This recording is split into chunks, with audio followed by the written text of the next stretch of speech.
जय श्री कृष्णा। राधे राधे। नमस्कार दोस्तों, आज के इस वीडियो में हम सुनेंगे माघ मास महात्म्य की 11वें अध्याय का पाठ। इससे पहले के वीडियो में हमने ही सुना था माघ मास महात्म्य के 10वें अध्याय का पाठ। उस पाठ में हमने जाना किस व्यक्ति को सभी प्रकार के पापों से मुक्ति मिलती है और वैकुंठ धाम को प्राप्त होता है। मनुष्य यदि गंगा में स्नान करता है तब उसे किस प्रकार के फलों की प्राप्ति होती है और गंगा स्नान से व्यक्ति किन किन पापों से मुक्त हो जाता है। उस पाठ में हमने यह भी जाना व्यक्ति मरने के बाद आकाश में दैदीप्यमान तारे की तरह चमकता है, लेकिन इसके लिए व्यक्ति को किस प्रकार के कर्म करने चाहिए। यदि पापी से पापी व्यक्ति भी इन कार्यों को कर लेता है या फिर इन नियमों को पालित करता है तब उसे भी यम द्वार की ओर कभी भी देखना नहीं पड़ता है। ब्रह्मलोक और इसके साथ ही वैकुंठ लोक की प्राप्ति के लिए मनुष्य को किस प्रकार के कर्मों को सदैव करना चाहिए तथा भगवान की भक्ति को प्राप्त करने के लिए मनुष्य किन किन प्रकार के कर्मों को करे, किस प्रकार के दान करने चाहिए ताकि माता पिता और कुल को भी तारने वाले हों। अब आज के इस वीडियो में हम जानेंगे आगे की कथा। माघ मास महात्म्य के 11वें अध्याय के पाठ को श्रवण करने से पहले कमेंट बॉक्स में जय श्री कृष्णा राधे राधे लिखना बिल्कुल न भूलें। दोस्तों, हमारे एक नाम के उच्चारण मात्र से ही भगवान श्री हरि प्रसन्न हो जाते हैं। हम एक बार यदि प्रभु का नाम लेते हैं उतने मात्र से ही हमारे जन्मों जन्मों के कष्ट और पाप मिट जाते हैं। जीवन में दुख दारिद्रता जैसी जो भी स्थिति खड़ी हो गई है या जो अन्य परेशानी है वह भी मात्र और मात्र भगवान श्री हरि का नाम लेने से ही क्षण भंगुर की तरह वह उड़नछू हो जाती है।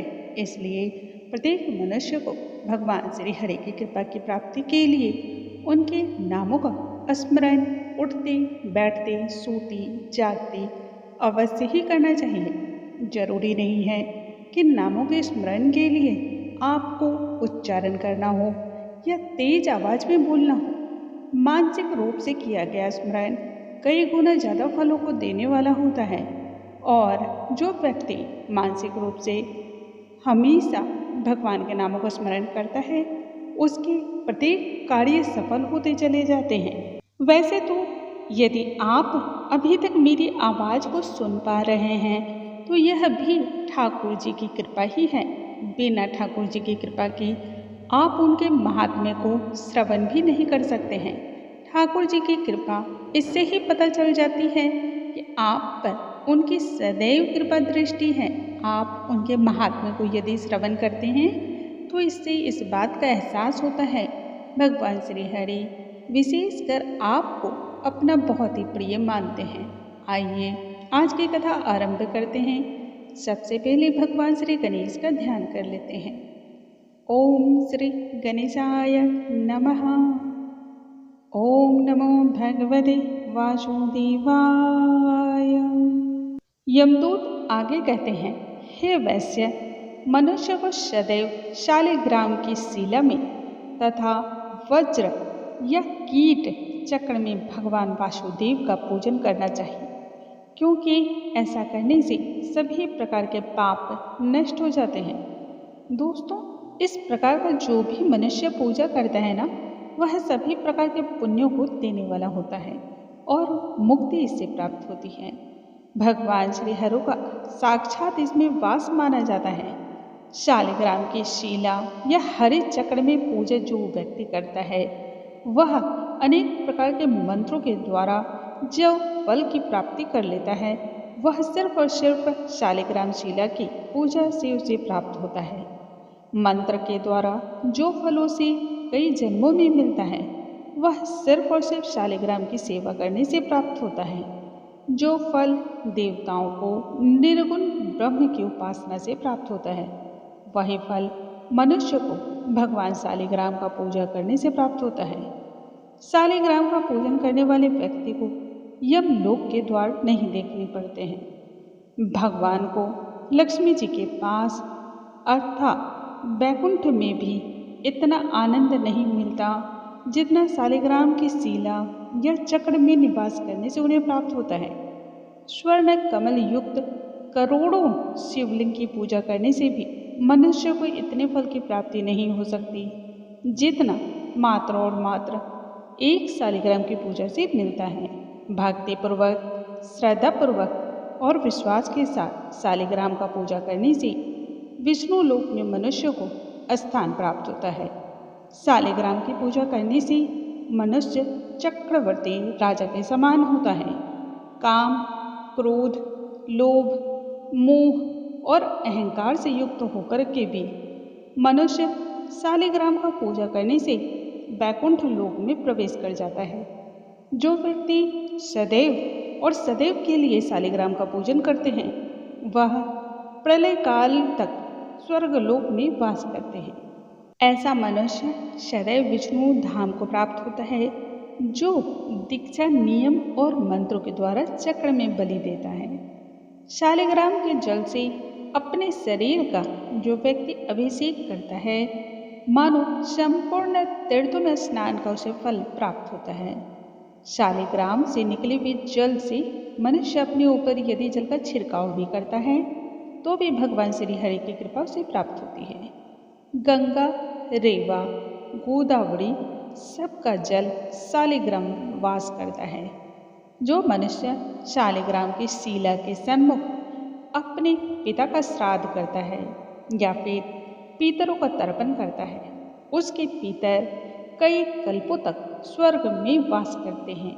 शालिग्राम से यदि कोई जल स्पर्श भी कर जाता है तब उसका पान करने से यानी कि उस जल को ग्रहण करने से व्यक्ति को हजारों पंचगव्य को पीने से जो प्राप्त होता है उससे अधिक पुण्य की प्राप्ति होती है।